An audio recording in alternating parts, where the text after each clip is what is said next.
साथियों, क्या आप डायरेक्ट सेलिंग बिजनेस करते हैं? अगर आप डायरेक्ट सेलिंग बिजनेस करते होंगे तो ये कॉमन सी समस्या आती है ज्यादातर नेटवर्कर्स के साथ। वो समस्या यह है कि आप जो टीम बनाते हैं उसमें से काफी कम लोग बचते हैं आपके साथ देने के लिए। ज्यादातर लोग आपका साथ छोड़ के चले जाते हैं। मैं इस समस्या का समाधान लेकर के आया।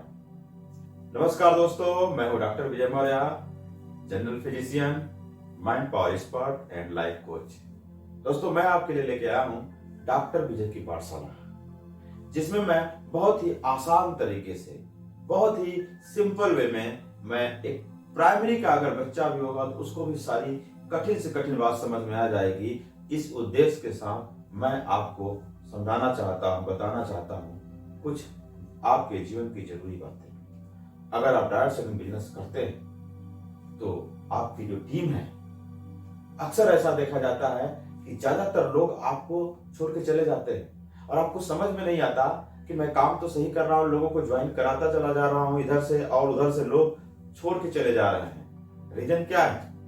रीजन ये है कि आपकी टीम में मोटिवेशन का परसेंटेज ज्यादा है। मोटिवेशन कोई बुरी चीज नहीं है, लेकिन मोटिवेशन और एजुकेशन दोनों का एक सही कॉम्बिनेशन आपकी टीम को चाहिए। 90% आपके टीम के अंदर एजुकेशन होगा और 10% मोटिवेशन होगा तो सही सिस्टम है। लेकिन अगर आपके टीम में मोटिवेशन ही ज्यादा है तो मोटिवेशन का मतलब क्या होता है? वो एक नशा की तरह होता है। कुछ समय के लिए आपकी टीम पे रहेगा, कुछ दिन के लिए रहेगा, लेकिन अगर आपने अपनी टीम को एजुकेट भी किया है तो आपकी जो टीम है वो लंबे समय तक चलेगी। आपकी टीम जीवन भर आपका साथ देगी। क्या करना पड़ेगा? उसको एजुकेट करना पड़ेगा। तो मैं आप सबके लिए लाया हूं एक series, basic knowledge of direct selling. इस सीरीज में मैंने इस वीडियो से पहले एक वीडियो बनाया था डायरेक्ट सेलिंग का इतिहास। डायरेक्ट सेलिंग का इतिहास क्या है उसको जरूर देखिएगा। आज मैं नेक्स्ट एपिसोड लेकर के आया हूं और आज का जो टॉपिक है वो है डायरेक्ट सेलिंग का जन्म ही क्यों हुआ है। सबसे पहले मैं आपसे बात करना चाहूंगा कि जो डायरेक्ट सेलिंग बिजनेस है, डायरेक्ट सेलिंग बिजनेस को कुछ लोग नेटवर्क मार्केटिंग भी बोलते हैं, कुछ लोग मल्टी लेवल मार्केटिंग बोलते हैं। अब यहाँ पर समझने वाली बात यह है कि क्या ये दोनों नाम, ये तीनों नाम एक ही हैं या अलग अलग हैं? दोस्तों, आपको कंफ्यूज नहीं होना है। ये एक ही बिजनेस के अलग अलग नाम है उसकी खासियत के आधार पे।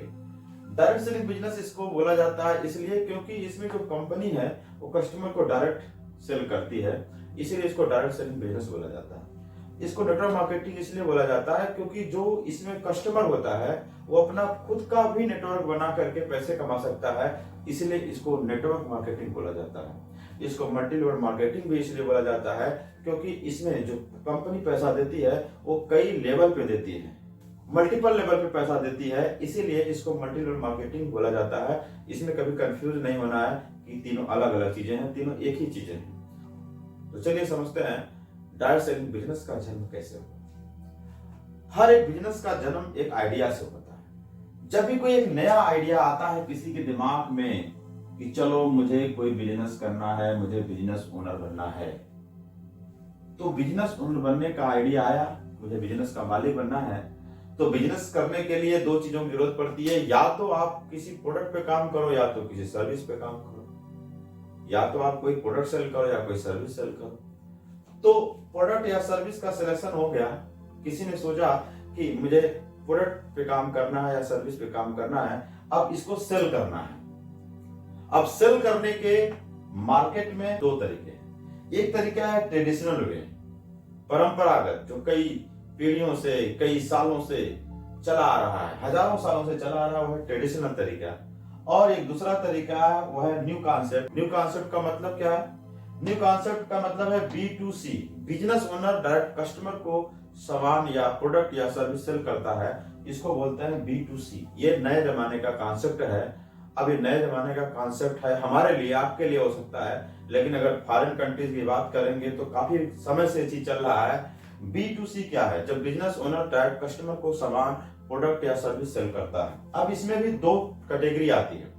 एक कैटेगरी ये आती है जब ये प्रोडक्ट या सर्विस का जो प्रमोशन है, जो प्रचार है, एडवर्टाइजमेंट है, इसकी जिम्मेदारी कंपनी खुद लेती है। जैसे कि आपने देखा होगा अमेजन है, फ्लिपकार्ट है, ये लोग जो नए जमाने से आपने देखा होगा कि मोबाइल में ऐप आ चुके हैं और ऐप के माध्यम से लोग सामान खरीद रहे हैं। ओयो है, जोमेटो है, इस तरीके के बहुत सारे ऐप हैं।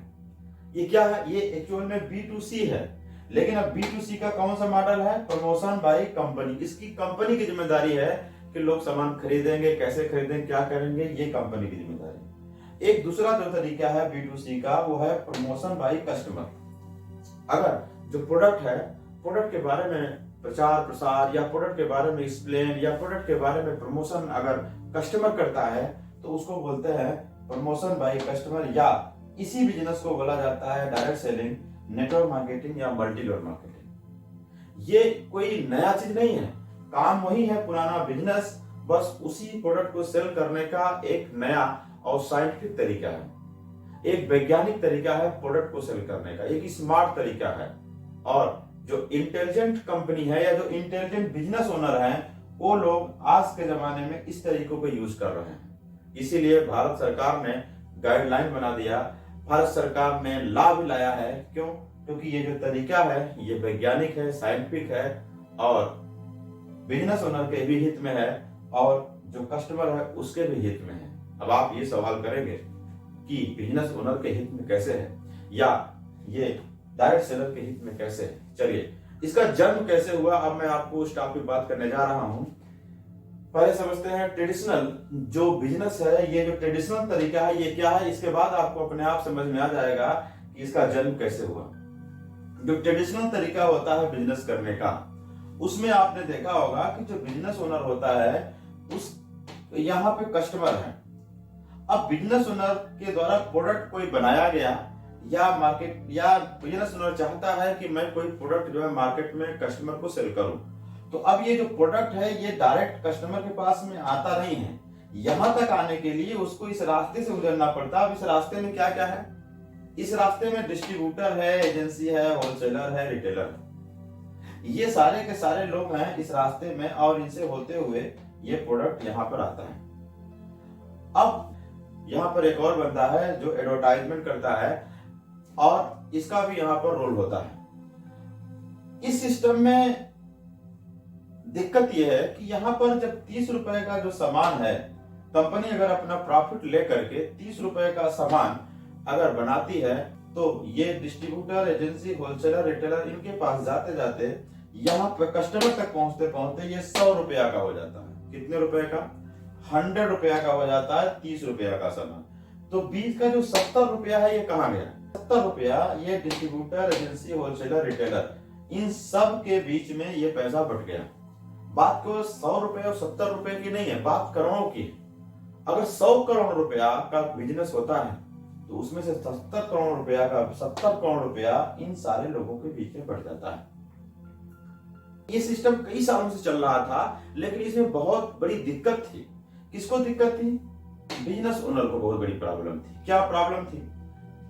मान लेते हैं जो बिजनेस ओनर है इसने कोई साबुन या तो मल्टीविटामिन बनाया और यहां से होते होते होते ये रिटेलर के पास में आया, दुकानदार के पास में आया। दुकानदार जो है ये इस प्रोडक्ट को बेचना तो चाहता है, लेकिन वो अपनी दुकान में और भी कई सारी कंपनियों का प्रोडक्ट रखा हुआ है। वो कभी ये प्रमोट ही नहीं करता कि साबुन की क्या खासियत है, उस प्रोडक्ट के बारे में एक्सप्लेन नहीं करता, उस प्रोडक्ट के बारे में किसी को प्रमोट नहीं करता। दुकानदार अगर कभी प्रमोट भी करता है तो उसको प्रमोट करता है जिसमें मार्जिन ज्यादा होती है। तो ये समस्या, सबसे पहली समस्या ये आई कि no promotion by retailer, retailer कोई इसका प्रमोट नहीं करता है। अब दूसरी समस्या क्या है कि यहाँ पर जो पैसा है, आपने देखा होगा एक दुकानदार है, दुकानदार के पास में होलसेलर बहुत सारा सामान लाके रख देता है और होलसेलर को पैसा तुरंत नहीं मिलता, उसको लगभग 1 महीने बीतने के बाद मिलता है, वो भी धीरे धीरे मिलता है। अब होलसेलर के पास जब 1 महीने के पास मिल रहा है तो एजेंसी वाले को 2 महीने बाद मिलेगा, इसको 3 महीने बाद मिलेगा। तो इस तरीके से इसमें क्या होता है कि ये सारे लोगों का जो पैसा है, ये और बिजनेस ओनर का भी पैसा बहुत ज्यादा मात्रा में उधार में होता है, कर्जे में होता है। ये बहुत बहुत बड़ी समस्या है जो कि छोटे मोटे बिजनेस इसको सहन नहीं कर पाते और बंद हो जाते हैं, खत्म हो जाते हैं, दुकान बिजनेस सब बंद करना पड़ता है। तीसरी जो समस्या है कि यहाँ पर जब कस्टमर प्रचार नहीं करता है, प्रमोट नहीं करता है तो इनको बड़े बड़े स्टार से प्रचार कराना होता है, एडवर्टाइजमेंट कराना होता है, जो कि काफी ज्यादा एक्सपेंसिव होता है, बहुत खर्चीला होता है, जिसमें कि छोटे मोटे बिजनेसमैन इस दिक्कत को भी नहीं सह पाते और इस कंपटीशन में बिजनेस को खत्म कर देते हैं या बंद कर देते हैं। ये बहुत बड़ी समस्या थी। तो इस समस्या का समाधान निकालने के लिए एक नया तरीका निकाला गया कि ऐसा करते हैं कि ये जो बिजनेस ओनर है इस कस्टमर से डायरेक्ट कनेक्शन करेगा। तो ये जो बिजनेस ओनर है इसने क्या किया, इस कस्टमर से डायरेक्ट कनेक्शन किया और एक नया ट्रेंड निकाला जिसको बोलते हैं B2C, बिजनेसमैन टू कस्टमर। तो बिजनेसमैन जो है वो कस्टमर को डायरेक्ट अब सामान सेल करेगा, किसी भी शार्ट तरीके से, कोरियर के तरीके से या आउटलेट के तरीके से ये यहाँ कस्टमर को डायरेक्ट सामान सेल करेगा। और जो बीच का जो 70% पैसा जो बच जाता था, अगर 100 करोड़ का बिजनेस हुआ 70 करोड़ रुपया बचेगा, लेकिन अब ये 70 करोड़ में से कुछ पैसा बिजनेस ओनर को भी अपना बचाएगा, कुछ पैसा जो 70 करोड़ का है वो कस्टमर जो डायरेक्ट सेलिंग बिजनेस को करते हैं, प्रोडक्ट को प्रमोट करते हैं, उनको एक नियम कानून के तहत, कोई पे आउट प्लान के तहत यहाँ पर ये सारे कस्टमर को बांट दिया जाता है। अब आप मुझे बताओ, ये जो तरीका निकाला बिजनेस ओनर ने ये क्या है? ये एक स्मार्ट तरीका निकाला इसने, एक इंटेलिजेंट तरीका है ये अपना सामान सेल करने का। और ये डायरेक्ट सेलिंग जो बिजनेस है इसीलिए जन्म हुआ। इवन इस तरीके से एक और फायदा होता है कि जो हमारा कस्टमर है उसको पैसा कमाने का मौका मिलता है, कस्टमर को अपना खुद का एक कैरियर बनाने का मौका मिलता है। यहाँ पर एक डायरेक्ट सेलर बन सकता है, एक नेटवर्कर बन सकता है, MLM का लीडर बन सकता है ये हमारा कस्टमर। और इसका स्कोप इतना बड़ा है कि नौकरी का तो लिमिटेड है, नौकरी तो जितनी सरकार चाहेगी, जितनी सरकार के पास कैपेसिटी होगी उतनी ही दे पाएगी, लेकिन इसका स्कोप अनलिमिटेड है। हर एक कस्टमर यहाँ पर डायरेक्ट सेलर बन करके बहुत ढेर सारा पैसा कमा सकता है। ये विन विन कंडीशन है, मतलब बिजनेस ओनर भी कमाता है और कस्टमर भी कमाता है। उम्मीद करता हूं मेरी बात आपको समझ में आई होगी और आपका एक कॉन्फिडेंस बढ़ा होगा कि आपका जो बिजनेस है वो सही बिजनेस है और आप बहुत लंबे समय तक इस बिजनेस को एक फुल कॉन्फिडेंस के साथ जरूर करेंगे। दोस्तों, अगर अभी तक आपने मेरा चैनल सब्सक्राइब नहीं किया है तो इस चैनल को सब्सक्राइब करें, डॉक्टर विजय की पाठशाला, क्योंकि मैं आपको बहुत ही आसान तरीके से या मार्कर से ये सारी बातें समझाऊंगा। आज टेक्नोलॉजी के जमाने में अलग अलग तरीके से लोग सिखाते हैं, लेकिन मैं सिंपल तरीके से आपको सिखाऊंगा, क्योंकि मेरा ये मानना है कि इस तरीके से आपको बातें ज्यादा समझ में आएगी, क्योंकि जब मेहनत मेरी ज्यादा होगी तो आपको समझ में भी ज्यादा आएगा और आप इसका फायदा जरूर उठाएंगे। Thank you very much. जय हिंद, जय Bharat and achieve your balance life.